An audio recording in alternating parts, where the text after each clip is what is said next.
Hello everyone, welcome back to another video. Today I will show you how to check Spotify downloaded songs.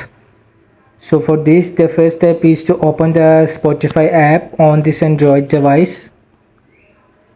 So right now here you will just open the any album.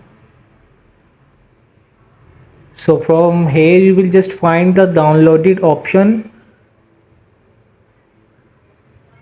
Once it will be played,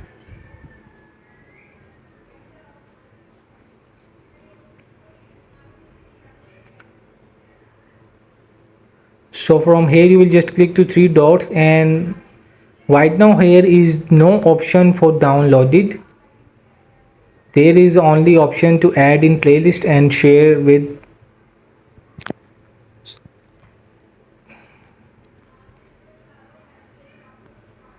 So you will see, you will try for free 3 months plan. Now use on a free plan, but you must be purchase the premium package, and then you will see the download option. So hope this video help you. Please don't forget to like and subscribe and get notified for more videos.